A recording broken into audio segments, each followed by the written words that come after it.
The strange lights appeared in Earth's sky on a Tuesday. They moved in a way no human aircraft could, stopping instantly and changing direction without slowing down. Across the world, people pointed their phones upward, recording the unusual sight. At United Space Agency headquarters, John Miller watched the screens with the calm that came from years of spaceflight. As head of the U.S., he had seen many strange things, but nothing like this. Beside him, Lisa Clark was checking the latest radar readings. "Sir, they're slowing down. It looks like they are heading towards our space station," Lisa said. John nodded. "Send a message. Let them know that we come in peace." 3 days later, the alien spacecraft called the Asterisk of Eternal Light, hovered over the main U.S. landing pad in Nevada. It was smooth and silver, shaped like a teardra, and much larger than any human spaceship. A small crowd of scientists, military and government officials waited nervously. Captain Zixtar left first. He was over 2 meters tall and had bluish skin that seemed to glow in the sunlight. His 4 eyes blinked at different times as he observed the humans before him. Behind him came Mirren. He was a black man, but with the same blue skin and an extra pair of arms that held various devices. "We bring greetings from the Galactic Cooperative," Zixtar said, his voice deep but clear in perfect English. "We have been observing your world for some time and believe that you are ready for first contact." John stepped forward, holding out his hand as he had been instructed. "Welcome to Earth. I'm John Miller, and this is my second in command, Lisa Clark." The alien looked at John's hand for a moment before copying the gesture. His skin was cold and slightly rough, like fine sandpaper. "Their transmission signals reached our monitoring stations," Zixtar explained. "We find your species fascinating.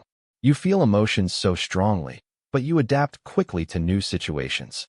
The following week, the aliens met with leaders from around the world. They showed incredible technology, devices that could clean polluted water in seconds, materials stronger than anything on Earth, but as light as feathers, and medical scanners that could find any disease instantly. People everywhere were excited. The news channels didn't talk about anything else. Children drew pictures of blue aliens, and adults dreamed of visiting other planets. In their private room at the U.S. base, Zixtar and Mirren spoke quietly. The humans seemed eager to join the cooperative. Mirren said, checking the data on a thin, transparent screen. Zixtar's superior eyes narrowed. "The Council wants us to investigate further before offering membership. They care about humans' history of conflict. What should we look for specifically?" "All. Their wars, their leaders, the way they treat each other when resources are limited. The Council remembers what happened to the Vorax species." Mirren nodded slowly. "Vorax also seemed peaceful until they gained access to cooperative technology. They used it to attack 3 planets before being stopped. I will request permission to study your history and psychology." Mirren said, "Maybe Dr. Wright, the human anthropologist, can help us." "Good. I sense great potential in these humans, but also something unpredictable. They smile even when discussing serious topics. They use humor in situations that require focus. Do you think they are hiding something?" Zixtar looked out the window at the humans walking below. "All species have secrets, Mirren. The question is whether its secrets threaten the galaxy." That night, while most humans slept, Mirren began scanning Earth's digital networks. The cooperative had strict rules about respecting privacy, but it also had rules about ensuring security. If humans were dangerous, the cooperative needed to know. As data flowed into her devices, Mirren's 4 eyes widened. "Captain," he called softly, "I think you should see this." What Mirren found would change everything about her mission on Earth. Mirren's discovery kept Captain Zixtar up all night. The data showed that humans fought 3 world wars, not 2, as their public records claimed. The third was hidden somehow, involving weapons that could alter weather patterns. "We need more information," Zixtar decided as the morning light filled his room. "We must request formal permission to study its history." John Miller agreed to the aliens' request the next day. He assigned Dr. Samantha Wright to help them. She was the best anthropologist in the country and studied many human cultures. "It's an honor to help you." Samantha said that when she met the aliens, her red hair was pulled back and she wore simple clothes with lots of pockets. "What aspects of human history interest you most?" "We want to understand how humans resolve conflicts," Mirren explained, "and how their society evolved so quickly from primitive tools to space travel." The U.S. provided a research laboratory in New Mexico for the aliens. It had computers, books, and access to historical archives. William Carter, a man with short gray hair and serious eyes, was assigned as military liaison. "I'm here to help with any security clearances you may need," Carter explained, although his real job was to watch the aliens carefully. For 3 days, Samantha showed the aliens videos of human history. They watched as humans built cities, created art, and explored the world. But Mirren kept asking questions about wars, weapons, and times when humans hurt each other. "Why does this interest you so much?" Samantha asked. Mirren's 4 eyes blinked in sequence. "To understand any species, we must see how they act when resources are limited or when they feel threatened." On the 4th day, as Samantha went out to lunch, Zixter nodded to Mirren. The smaller alien pulled out a device the size of a coin. He placed it on the main computer. Instantly, the screen filled with secret files that should have been impossible to access. "We don't have much time," Zixter whispered. "Find the files on Project Prometheus." Mirren worked quickly. Its 4 arms moved across different screens, breaking security systems designed to keep the most dangerous human secrets hidden. "I found it," he said finally. "Downloading now." The files contained detailed records of experiments. Humans have tried to make soldiers that can fight without sleeping, weapons that can target specific genetic traits, and mind control techniques using sound waves. There were plans for weapons that could destroy entire continents while making them look like natural disasters. "The co-op was right to be cautious," Zixter said. "These humans are more dangerous than we thought." None of the aliens noticed the small red light flashing on the ceiling camera. In another room, Eric Powell stared at the screen with growing concern. As the U.S.'s top network security expert, he designed the systems the aliens were hacking. "Something is wrong," he told his supervisor, Diane Ross. "Someone is accessing Prometheus files." Diane's face turned pale. "This is impossible. These files are on our server safer." "Well, someone is there now and is downloading everything." Diane took the safe phone. "Call me General Morris." Now, back in the lab, Mirren has finished the download. Just as Samantha returned with coffee for everyone. "Find something interesting?" she asked with a smile. "Your story is educational," Zixter said carefully. "We are grateful for your help." That night, the aliens transmitted their findings to the Galactic Cooperative using a secure channel from their ship. The message was simple. Humans had the potential to be the most dangerous species they had ever encountered. The answer came hours later. The cooperative was sending an assessment team to determine whether humans posed a galactic threat. Their ship would arrive in 3 days. What the aliens didn't know was that William Carter was listening to every word they said, and he had his own plans. General Frank Morris stood in the dimly lit room, staring at the large screen on the wall. It showed all the files that the aliens accessed. His face remained calm, but his hands were clenched fists at his sides. "How bad is this?" he asked. Diane Ross checked her tablet. "They got everything from Project Prometheus, weapons designs, psychological warfare tactics, genetic experiments, all of it. And we're sure it was them." Eric Powell nodded. "The signal came from their laboratory. Their technology is advanced, but it still leaves traces in our systems." General Morris walked slowly around the room. "What I don't understand is how they breached our security so easily." "Because they have been watching us longer than they have admitted," said William Carter as he entered the room. "My team has found evidence that their scanning devices have been active in Earth's orbit for at least 15 years. The room fell silent as everyone processed the news. Aliens lied when they discovered Earth. Meanwhile, aboard the Asterisk of Eternal Light, Mirren sifted through the stolen files. Each new document made his blue skin paler. "Captain, these humans have created weapons beyond anything we anticipated." He said they have developed biological agents that target specific genetic markers. They have plans for autonomous weapons that can make their own targeting decisions. Captain Zixter looked at the screen, narrowing all 4 eyes. "What worries me most is how they hide these things. Their public faces show peace and cooperation, while secretly preparing for war. The assessment team will arrive soon. What do we tell them? The truth is that humans cannot be trusted with cooperative technology.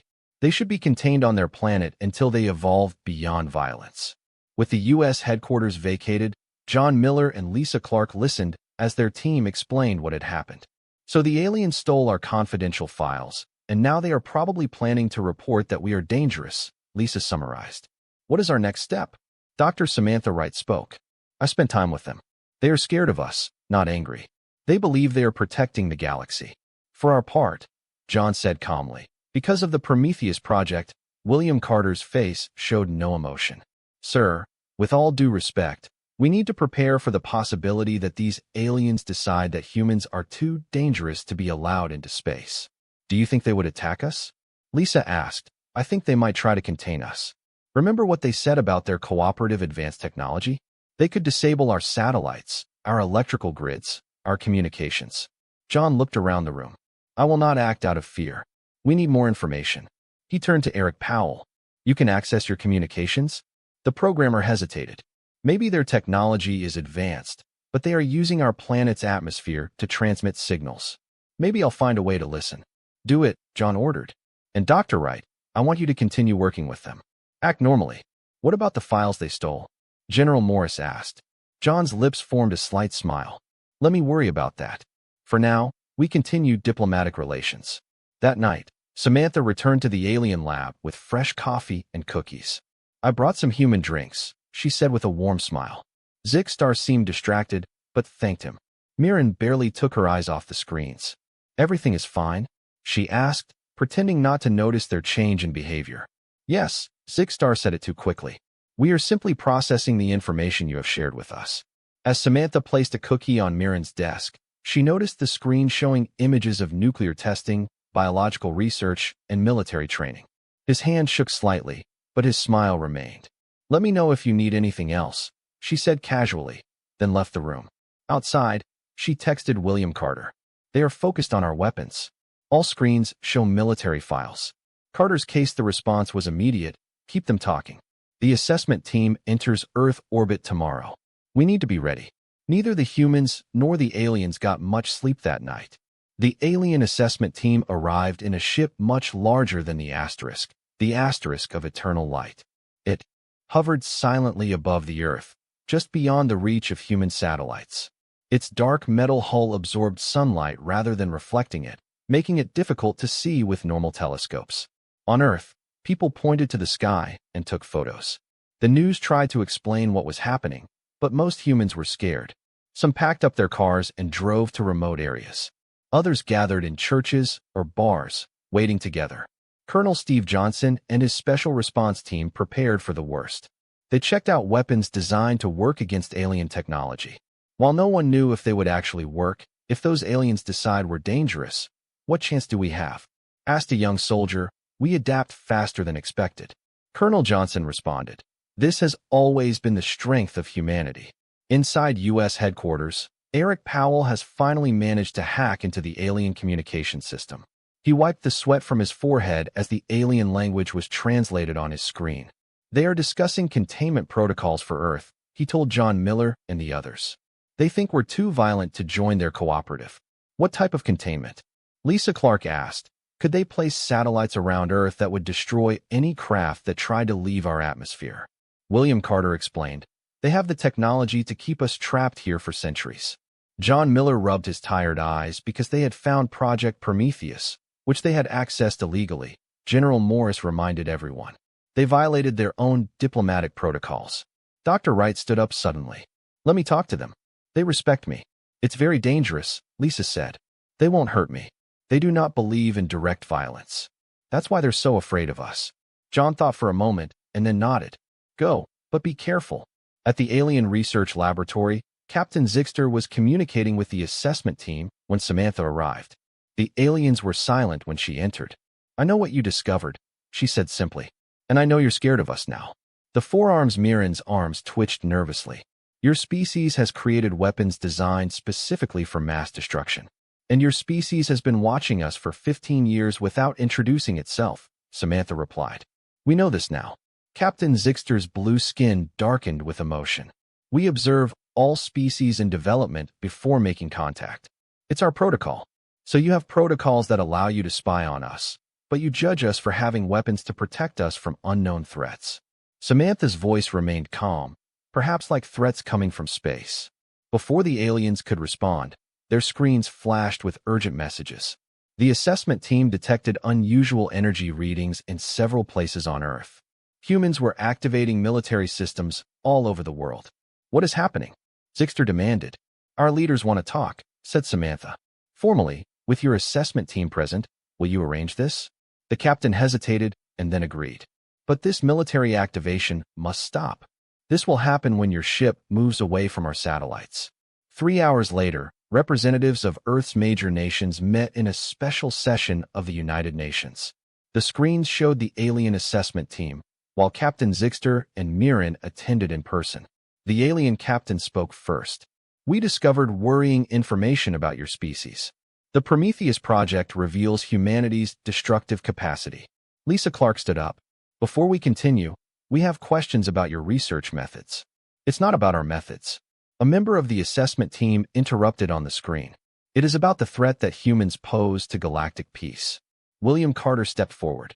His face showed no fear as he addressed the aliens. You broke into our secure systems, he said. You stole confidential information.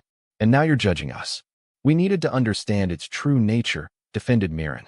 Carter smiled slightly. So let me help you understand something about humans. We don't like being spied on. With those words, he pressed a button on his phone. All the screens in the room changed to show a single file called Deltirian Incident. Captain Zixter's 4 eyes widened as he stared at the screen. The name of the file, Deltirian Incident, should not be known to any human being.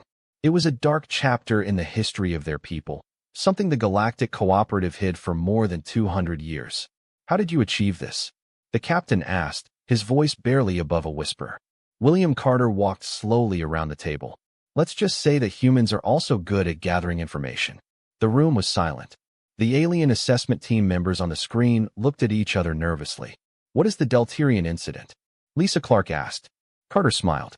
About 200 years ago, the Deltirians, Captain Zixter's species, encountered another developing world called Mira 6.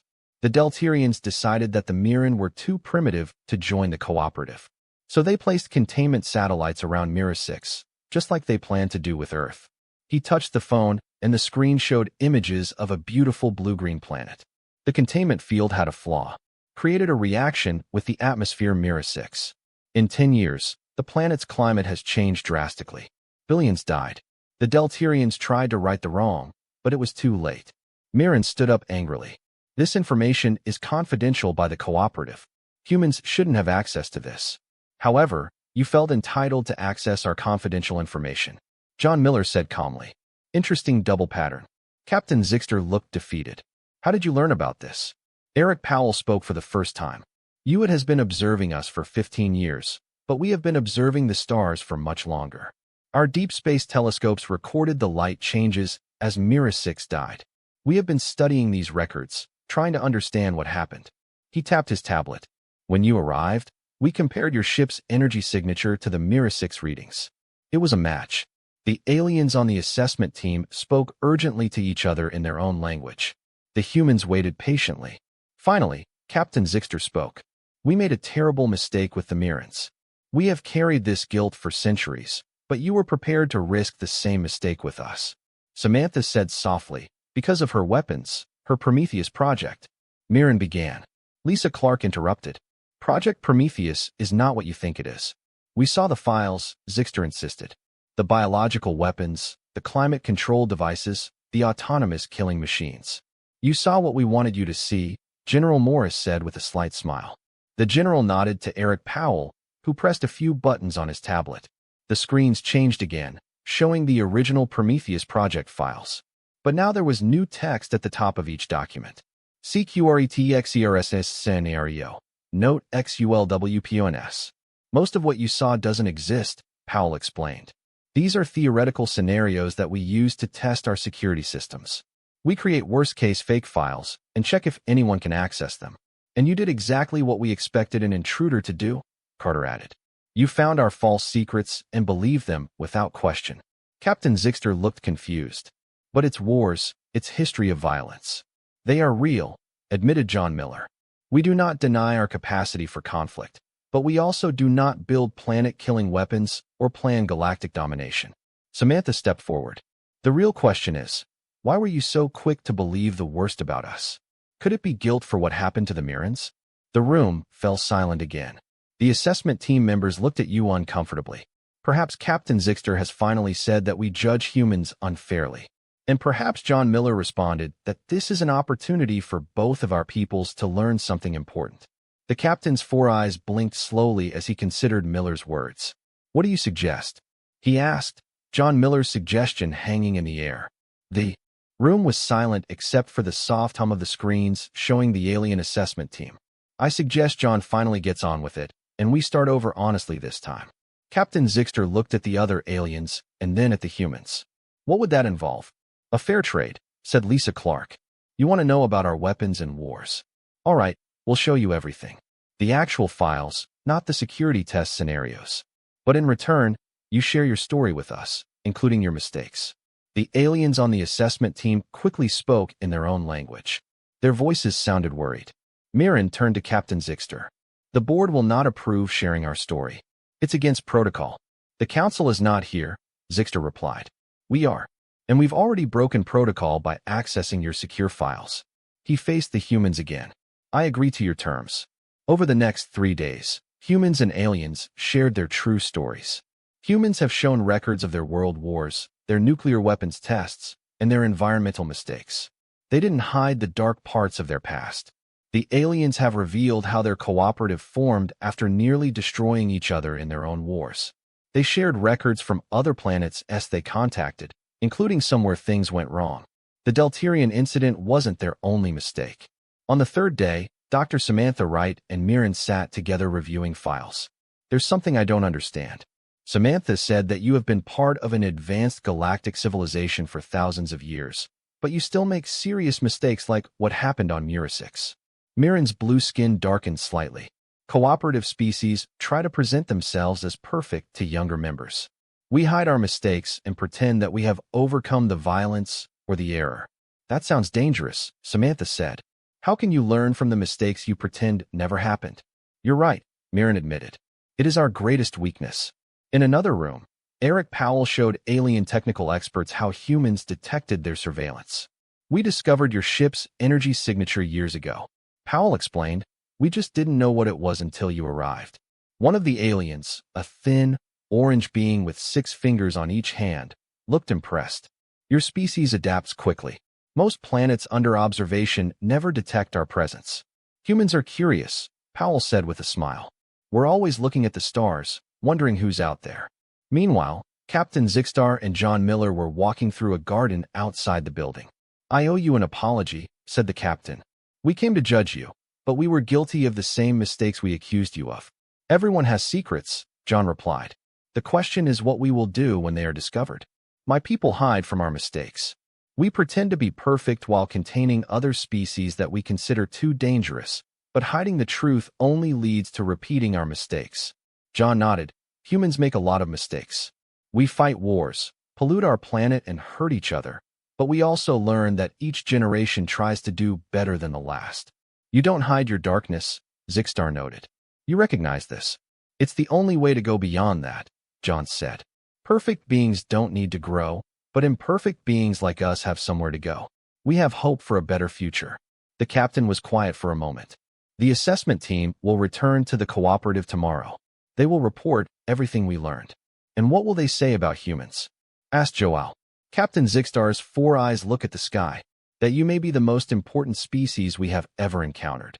No, not because you are perfect, but because you are not afraid to face your imperfections. What happens next? Asked Joao. This, said the captain, will depend on whether the cooperative is prepared to learn from humans. The alien assessment team left Earth the next morning. Their great ship glowed briefly and then disappeared into the darkness of space. They would take the report to the Galactic Cooperative, where the Council would decide the fate of humanity. Captain Zixter and Mirren remained behind with the asterisk of eternal light. They continued working with humans, but the climate changed. There was a new opening between the two species. A week after the assessment team left, Lisa Clark found Captain Zixter looking up at the night sky outside the research facility. Waiting for news? She asked, joining him. Yes, the board is expected to make a decision soon. Are you worried? The captain's blue skin looked darker in the moonlight. The board doesn't like surprises. Humans have surprised us a lot. Is this bad? It's unprecedented. Most new species are either too primitive to be noticed by our observation or too predictable to worry us. Humans are neither. Inside the facility, Samantha and Mirren worked late into the night. They were creating a shared database of stories of both species, focusing on how each overcame challenges. Its people have survived 3 global conflicts, Mirren said, her 4 eyes blinking in sequence. Most species are destroyed after just one. We came close, Samantha admitted, but we always found ways to cooperate despite our differences. This resilience is remarkable. Mirren said that many council members believe that violence indicates that a species is unsuitable for galactic citizenship, but perhaps surviving violence teaches something valuable. In another room, Eric Powell and William Carter monitored the alien ship's communications. They were granted limited access to alien systems as part of the new transparency agreement. Any word of their advice? Carter asked. Powell shook his head. Nothing yet. But there has been a lot of message traffic between other co-op members. I think our situation is causing a lot of debate. Well, Carter said with a slight smile. The co-op needs some shaking up. 3 days later, as dawn broke across the New Mexico desert, the asterisk of eternal light received a message from the Cooperative Council. Captain Zigstar immediately requested a meeting with John Miller and the human team. They gathered in the main conference room. The captain's face was unreadable as he activated a small device that projected a holographic message into the center of the table. A being with crystalline characteristics spoke a language that none of the humans understood. Captain Zigstar translated. The council reviewed the Humanity Assessment Team's report. He said slowly. They acknowledged that the initial assessment was flawed due to bias and protocol violations. The humans exchanged hopeful looks. The council has decided, the captain continued, that the humans will not be contained. Everyone relaxed a little, but John Miller noticed that the captain still looked tense. There's more, isn't there? Asked Joao. Yes. The council also decided that humans will not be offered membership in the cooperative at this time. Lisa's face showed disappointment. They still think we are very dangerous. No, said Captain Zigstar, his voice strangely proud. They think you are very important. The room fell silent. The council believes that humanity's unique approach to acknowledging its flaws, rather than hiding them, represents a potential evolution in cosmic civilization. The captain explained. They want to study this approach before bringing humans into the cooperative structure. Study us? General Morris asked suspiciously, like live animals. No, Mirren quickly responded. Learn from you as equals. Captain Zigstar tapped the device again, showing images of a beautiful space station. The council proposes to build a joint research center in Earth orbit. Humans and cooperative species working together, sharing knowledge as independent allies rather than members. Better than being restrained, murmured William Carter. Much better, said the captain. No other species has received such an agreement. John Miller looked at his team and then at the aliens. So our darkest secrets ended up being our greatest strength. Captain Zigstar's 4 eyes seemed to smile. Your willingness to face these secrets is your strength. My people have hidden from the truth for too long. Maybe it's time we learn to be more human. The captain extended his hand just as John had done when they first met. For new beginnings, he said. John accepted the alien's honesty. 6 months passed quickly. The joint research station called Horizon took shape in Earth's orbit. Humans and aliens worked side by side, building something that had never existed before in the galaxy. On the day of the station's official inauguration, buses transport representatives of the land and the cooperative for the new facilities. John Miller and Lisa Clark traveled with Captain Zigstar and Miran. As the shuttle approached, Lisa looked out the window at the huge ring-shaped station. It's beautiful, she said. And practical, Miran added. The project combines cooperative energy efficiency with human adaptability. The station had areas adjusted to the needs of different species, varying levels of gravity, atmospheric mixtures, and temperature zones. But the main meeting spaces were designed so that everyone could use them comfortably. After the bus docked, the 4 friends walked through the station's curved corridors. Workers of various species nodded respectfully as they passed by. I never thought I would see this in my life, John said. Humans working alongside beings from other worlds. The cooperative never imagined this either. Captain Zigstar admitted that, for centuries, we believed we had the only correct path to civilization. They entered the main observation deck, a large room with walls made entirely of transparent material. Earth filled one side of the view, with its blue oceans and white clouds swirling below. On the other side, the stars stretched to infinity. Other officials were already gathering for the opening ceremony. Dr. Samantha Wright was explaining human customs to a group of aliens with green, scale-like skin. Eric Powell was showing the alien engineers something on his tablet that made them snap their fingers in excitement. General Morris stood by William Carter, watching everything with cautious optimism. "Don't trust them completely yet," John asked as he joined them. "Trust takes time," the general replied. "But I'm kidding." Carter smiled slightly. 6 months ago, they were reading our confidential files. Today, they are teaching us faster than light travel theories. I would call that progress. A soft tone indicated that the ceremony was about to begin. A platform in the center of the room rose slightly, and Captain Zixstar took his place next to John Miller. The room fell silent. "Today marks a new chapter in galactic history," Captain began. "For the first time, the cooperative approaches another species, not as guides or judges, but as students and partners." John took a step forward. "Horizon Station represents humanity's first step beyond our solar system. But most importantly, it represents a new approach to relations between different peoples. When we arrived on Earth," Captain Zixstar continued, "we sought to discover the secrets of humanity. We find weapons, wars, and violence. And we discovered that the aliens had secrets too." John added, "Mistakes, failures, and fears they hid." The captain's blue skin took on a more intense color, a sign of emotion. "We came looking for reasons to fear humans. Instead, we find reasons to learn from them. Both our peoples have dark chapters in our histories," John said. "The difference is that humans have learned to face our darkness rather than hide it. This station," Captain Zixstar concluded, "will be a place where all species can bring all their truth, their achievements and their failures, their hopes and their fears." As the crowd cheered, Lisa Clark stood by John's side. "Well said," she whispered. Later, after the formal ceremonies were over, John and Captain Zixstar stood alone at the observation window. The Earth slowly rotated beneath them, peaceful and blue. Then John said, "Do you regret discovering our darkest secrets?" The captain's 4 eyes blinked thoughtfully. "I'm sorry, Hal. We did this. But no, I don't regret learning the truth, even though it changed everything for your people. Especially because of this, Zixstar said. Sometimes the most important discoveries are the ones that force you to question your most basic assumptions." John smiled. "That might be the most human thing I've ever heard you say." The captain looked at the stars. "Maybe this isn't such a bad thing after all." Together, the human and alien watched the night side of Earth come into view, its cities lighting up like a reflection of the stars above. It was, they both knew, just the beginning.